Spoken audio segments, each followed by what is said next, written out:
happy Sabbath to all. Scare the crap out of me. We have Sister Olive with us. Special. Why is this so funny for you, Daddy? Explain that to me. Blessings. Blessings. Hello, Julius. Hi, Daddy. How are you? I'm good. I'm gonna eat some food soon. How are you? Good. Well, it's good to have you on the program today because a lot of people was asking what happened to Julius when I alone there. I think they're trying to say that I'm not doing a good job. I think maybe that's what Oh, no. I think that's what they want to say. That's not what they're saying. But they say, "Where's Jolis?" In a nice way, you know. Some of my friends are saying, "Oh, Jolis has been good. Yeah, we miss her today," and so forth and so on. So they're very happy to have you on. Say hello to the people around the world, Hello to the people. especially all our friends who Friends and family. send us messages and say, "Where's Jolis?" Okay, so we just connect, and she's on the other line, so she's not sitting next to me in the studio, but I'm in my studio. she have her own home. I don't live in their home anymore, so you can't see me every week. Well, so what's going on in the world today? What's happening? What we gonna talk about? We don't normally say what we're gonna talk about, and I like it like that, and a lot of people like it like that. You know, some people say, yeah, you got to put it together, and so, but I just believe that let the spirit work.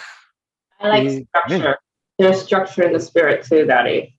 I know, but this time around now, when things happening and somebody start doing things, there's no structure there. It's just let the spirit. When they start doing the crazy thing around the world, you know, they just do it. So let the Lord speak to you and tell you. So listen, what's going on? What do you want to talk about? You told me to get on the camera. I'm not the one telling you what to do. You tell me. You tell me what to do. Well, you know, let me tell you a few things, and then you could do what we should talk about. Today, there's so many people who are dying from sickness. So many people who are not eating right. There's so many stress that's going on today in the world. And sometimes I wonder, why do people have to stress? Why they have to stress? Why?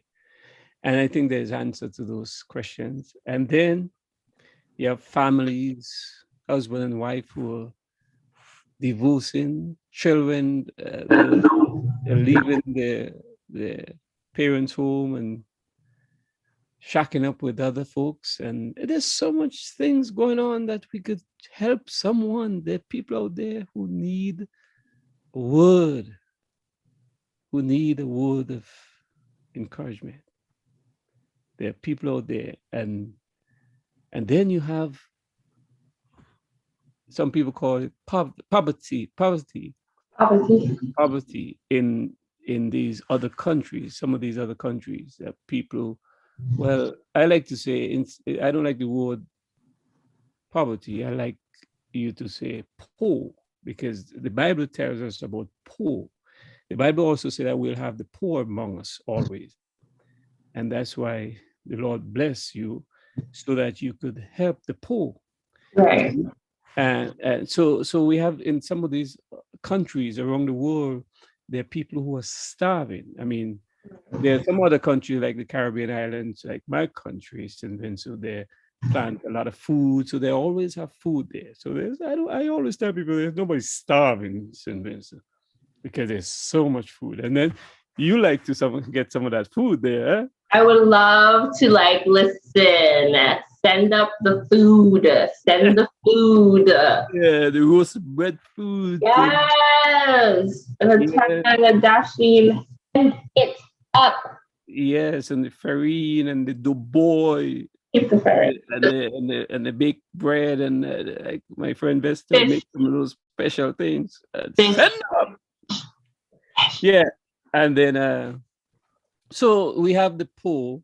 Mhm. The people, when I look at people who making like $700 or $800 a month, and the mortgage or the rent is the same amount, that's That's a problem. that's not good. Yeah. So we need to see how we can encourage people. Oh. So we're talking about poverty and the poor and things like that. Is that what we're talking about? Yeah, let's maybe we should stick a little on that. Okay. So, okay. To me, there's a lot because you see people in the street. In certain areas, you see more than others. People begging, people needing things. I feel like a lot of those might have influences in substances that kind of led them to where they are. In other words, the money that they did get, they abused in the form of buying things that were not good for them, and the addiction caused them to spend more money on that rather than spending on their families or whatever. But once you've gone into the part of poor, where you only have enough money to do your bills, that's where you're going to have to start looking for other avenues of income. And it's not just, okay, yes, you have to pray. It's very important, prayer. But the Lord blesses or actions, He blesses or work. He tells us to do, and He will take care of the rest. So looking for a different form of income, finding something that you do on the side that will help you bring in more money so that you are breaking more than even, where you can get yourself out of the hole that you've dug yourself, sacrificing things like fast food. Fast food is expensive. And if you buy groceries instead of fast food, it lasts longer for the same amount of money. So little things like that to kind of help you get out of the hole that you've dug yourself. That's my first thought. Yes, yes, because also people can set up like a business. That's what we're talking about. They could set up a like a business on the side. You're right, because in some of the small islands, I believe that folks have a little stand where they sell things and exactly just income, because sometimes the government cannot do everything. They can't, no. Even the government is trying to help others. I remember those days when the government used to give like a $50 to help the poor, but now I'm sure it's a lot more than that now. But in those years, go back, $60, $70, and they used to call it poor relief. I'm sure it's changed the name now, but that will help some family buy food and so on. But the government can't do everything. We have to do our part. And that's why the Lord have you and I as Christians to help people. And then another thing is sometimes let's say somebody's begging on the street, down the street here, and the roadside, they're begging for help, handout, what do you call it? They say, signs and say they're hungry and so on, they need some. And sometimes we say, well, I don't think I want to give him any money because you're judging it. Yeah, I don't believe that we should do that. I think we should, if you feel impressed to give him $20 or $5 or $1, I think you should just give him and don't wonder what they're going to do with it. What they're going to do with it. I don't think that's your. It's not. It's not. Yeah. I know, and also there's some people who will go to the store and they buy the food and bring it back to them. Everybody do different things, but you don't know. Like, it's sometimes I understand why people are doing that, because you don't want them to. If you assume that they have a drug issue, you don't want them to get more drugs with the money. You get them food, which is understandable. But what if they have like a allergy or intolerance or something? Like, it would be better for you to be like, oh, okay, let's go into McDonald's. Let's go here. I'll pick you up something. What do you want off the menu? I'll pay for it if you really feel that strongly. But the Lord says to give kindly and from your heart. and judging someone or sitting there and thinking about what they're going to do with the money is not really kindly out of your heart. Yeah, yeah, yeah. Um, yeah, because also some people will work for food out Yes. there, and you want to say you want to take them to your house and clean up or whatever, but some people, have Wouldn't to do know how that. to do that.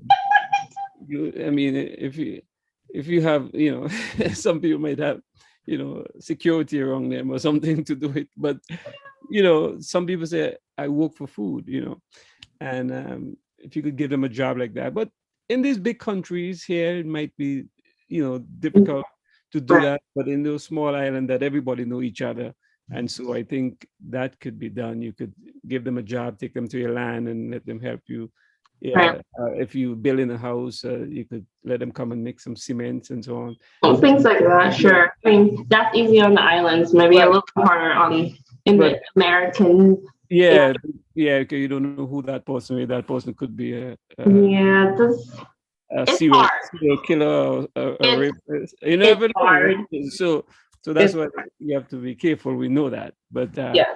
but I think it's easier to just give them a donation and let them do what. Let them do what. Let pray. You can even go as far as to pray for the donation as you're giving it to them. Lord, let them be good with this. It's like a tide, or like with the parable with the three people that had got 10. Was it 10 something? You know what I'm talking about, Dad? Yeah, They all got something, and they were supposed to. One person buried it. One person. Do you know what I'm talking about? yeah. Yeah. Talent. So Yeah. yes, so it's kind of like in that you're not God, obviously, but in that situation, you are giving them something, and they have the decision to do what they need to do with it. Because honestly, people can take $10 and multiply it into 100 if you have the right mindset and you do what you gotta do. Okay, great. Also, uh, the church itself is organized is around the world, especially the Seventh Adventist Church. One believe around the world, we believe in helping, we believe in mission. And Right. there's some people who think that the church should be doing more. Church should be doing more in helping, which I think that's true. The church. There's time when the church is involved, when things are happening, like the volcano blew up, church Oh, okay. helping people, Mm-hmm. cooking for them and everything. Mm-hmm. Hurricane somewhere, tornado. The church is involved and help. Right. But there's some time when there's nothing on. I believe that the church should be out in the field, trying to find out the needs of the people in the Right. community. I believe the pastors, Especially. the elders, they should be in there, out there, talking to families and see the needs. Sometimes the kids who want to go to college, they don't have money and so on. I think the church should be able to help these people. And then you have those who said, I'm not going to give the church any money anymore because they're not doing the right thing. They're not helping how it's supposed to. And I'm not returning my tithes. And that's not good, because I always say, I remember telling people that when I used to preach, I said, your job is to return the tithes. The Right. Lord, yeah, you have to do that. The Lord will bless you. So you don't have to Right. wonder, I wonder what the conference or the mission is doing with Right. money, you know. So your point is to be obedient to God's will, which is being faithful to Him, and And God do the rest. All mhm. right, go ahead. No, I think that's it. I think for us to help the poor, what we're saying is give, like you give. Don't think about what happens after that given spot. Maybe encourage your church to be a little bit more into the giving. Also, I think we need to give more in the church too, because I think there's a lot of people in the church that you don't know are struggling. Like, pay attention to people, pay attention to their possible needs. Like, sometimes you'll notice that people need new shoes or they're wearing the same shoes, or it could be because they like them, but it also could be because they can't afford something else. Kind of pay attention to the people around you that are sitting next to you too when you're at church. There might be someone near you that is in desperate need but won't say anything. Yeah, that's true. That's true. Lots of people like that. Lots of people like that. That's why we have to, as the Bible said, be our brother's keeper. Mhm. Yes, yes. So we have to reach out and find out what can we do to help this brother, the sister, and God will surely bless. But Yes. I I also believe that not just the members of the church, we that need the help out there. There are a lot of folks out there who are not members of any church, and, Right.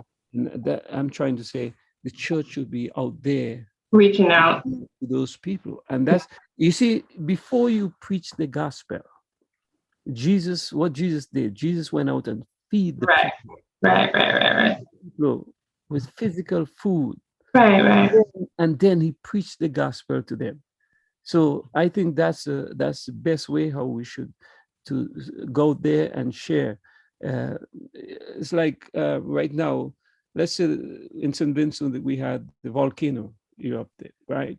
So right now people are trying to build back. They're trying to put in windows. They're trying to put roof on, and the house. They're trying to patch and so on. This is what the church should be doing now. Should be going out there and spending money to help these people, because a lot of churches have money in the bank. I believe so. I mean, even some of these poor churches still have a few dollars in there. I don't know what you're waiting for, but we could, Rainy day. yeah, we they're waiting for rainy days or whatever. But the point is, I mean, sometimes we spending $1 million, and I'm talking about the Caribbean, but a lot of these churches, I know churches that spend millions of dollars to On build redoing. Yes. redoing their churches and so on, and yet, Yes. so I just believe that there are too many suffering people out there. We need to do something better in this time before Jesus comes, because we preach and say that Christ is coming soon, and these are the last days we are living in. The signs of times are fulfilling. Let's help these poor people out there who are trying to put a window on their house, put it in their house so that they can live comfortable until Jesus comes. That's my point. I mean, Right. it's life, and that's why we as a family we try to do as much as we can do now, because very soon I don't know when I will lie down and say that's it, can't do anymore, and I'm dead. And Julius is there one day. Where's Daddy? You know how I feel about these conversations. You know how I feel about them. So stop. but but you got the point. The point is, let's do our part. Let's go out there and do our part. There's so much stuff to be done. Yes. Okay, continue. Because we're gonna. No, I think we gotta stop. Let's see. My thing's gonna stop recording soon. So. And then we continue with something else. Oh my goodness, Daddy, my food. Oh, she's hungry. I'm hungry. Mr. Olive is fixing you up something. Blessings. Blessings. But yes, okay. So this one's about poverty. We are saying do what you can this year to help someone in need. Be aware. Be a conscious and a gracious giver, and pray about what you have given. And more you give, more you get. Wait, just Juliet just sent us a picture.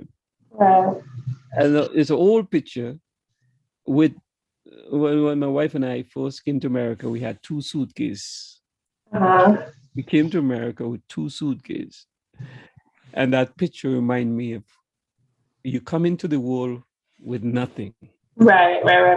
When you go out of this world, you're going to go out with nothing, just your character. Right. And then I think about the 2 suitcases, and when I look around me, I see, wait, if I want to go back to St. Vincent, the 2 suitcases that wouldn't work. It wouldn't. Even if you're going for a weekend, 2 suitcases wouldn't cut it. Yeah.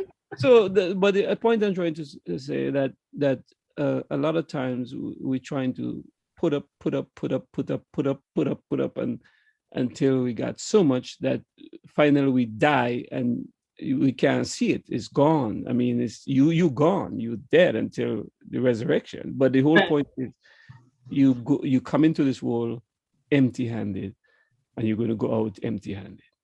I mean, I know the children want to, children will get what you have left back behind, and so on. But I'm glad that my children believe in sharing and witnessing. Is that so? Yeah. All right. Happy Sabbath, my friends. Happy Sabbath. We'll be seeing you next Sabbath again.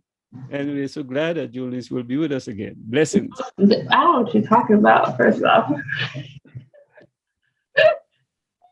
Happy Sabbath. Happy Sabbath.